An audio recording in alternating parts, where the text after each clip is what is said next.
Good morning.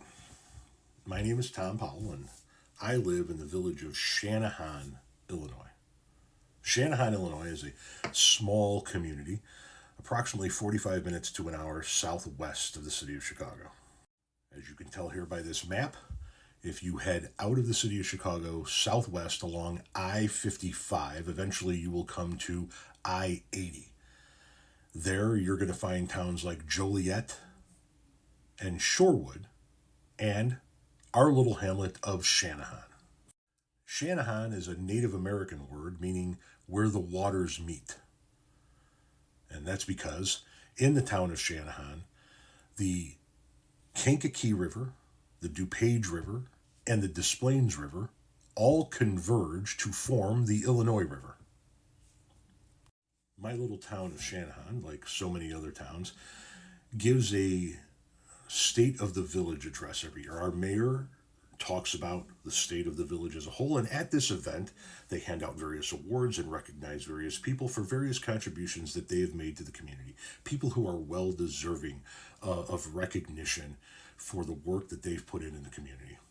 One of these awards is known as the Citizen of the Year Award.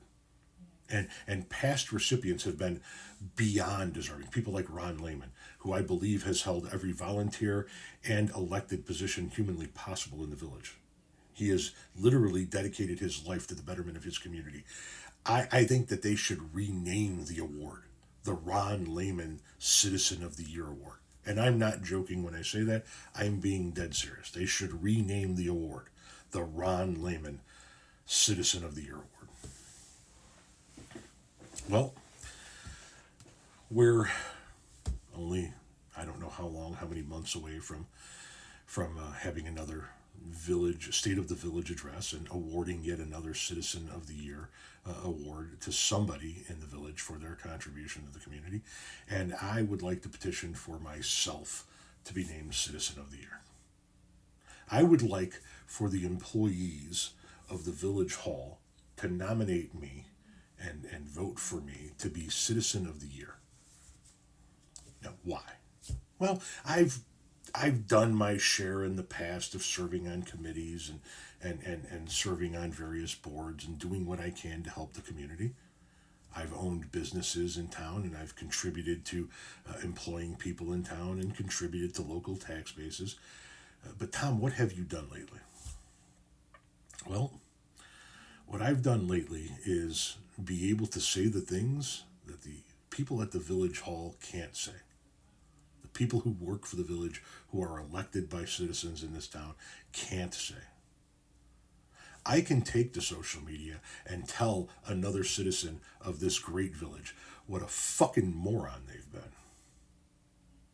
I can take to social media and tell another citizen of this village that they've got their head so far up their own ass they could give themselves a colonoscopy.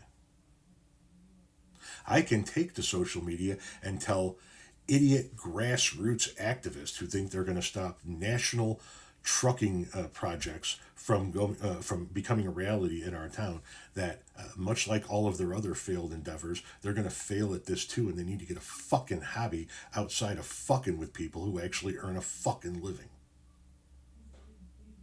It's one of the reasons why I can't really run for village board, because I will be extraordinarily blunt with the people who I serve, my constituents, and they won't like it none too much. I have absolutely no problem, even as an elected official, looking at a constituent and saying, did you grow up under fucking power lines?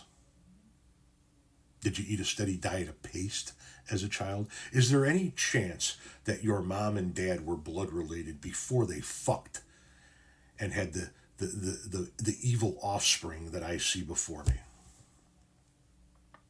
And that tends to get frowned upon in elected positions. We once did a 10-year plan here. Not once, they do it every 10 years. But the last 10-year plan that the village did here, they hired a company that puts together 10-year plans, and then they put together a 35-person committee made up of volunteers from the community to help guide the company that they hired in making this 10-year plan. And I was part of that committee.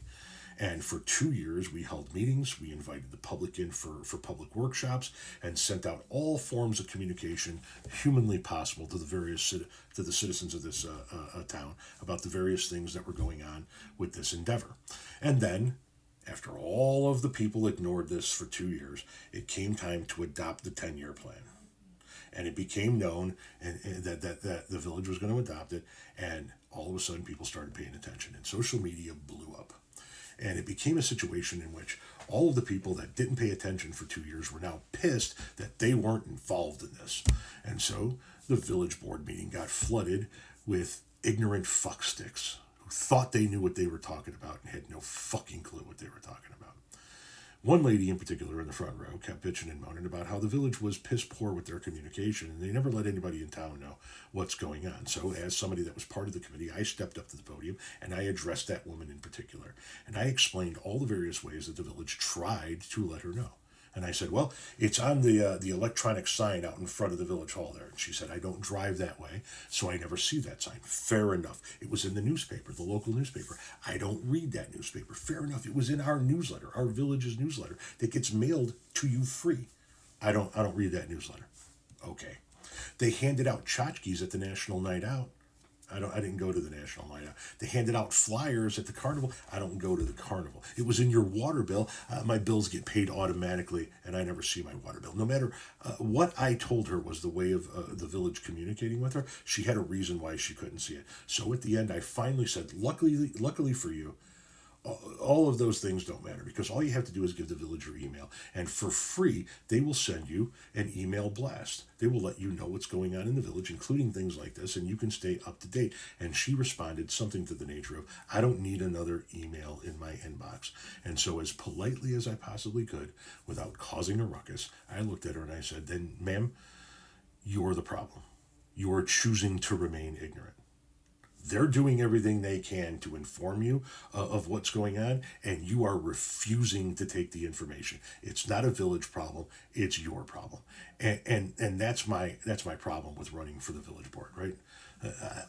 Any elected position for that matter. I am not going to be able to stay that nice for an entire elected position.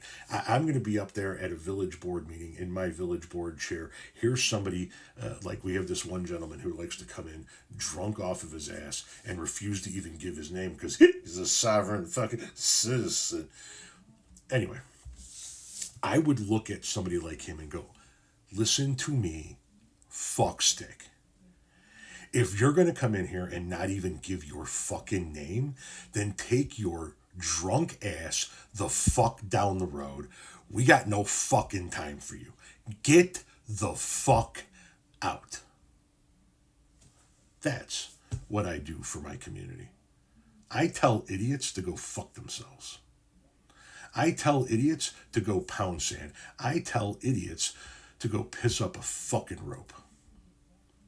I'm the voice that the village cannot possibly voice themselves, even when they've reached the end of the rope and just want to fly off the handles, even when they're 3 margaritas deep into a Friday after work over at Los Campesinos, and they're just like, motherfucker, and they still can't let it fly. Just give me a call, I'll let it fly. I'll tell these inbred, window-licking cousin fuckers that they can go pound fucking sand all fucking day long. And believe me, if you don't think that my acceptance speech for Citizen of the Year will sound just like that, should I get it, then you haven't been paying attention. I thank you for your time. I look forward to your response. And fuck them all. Fuck them all.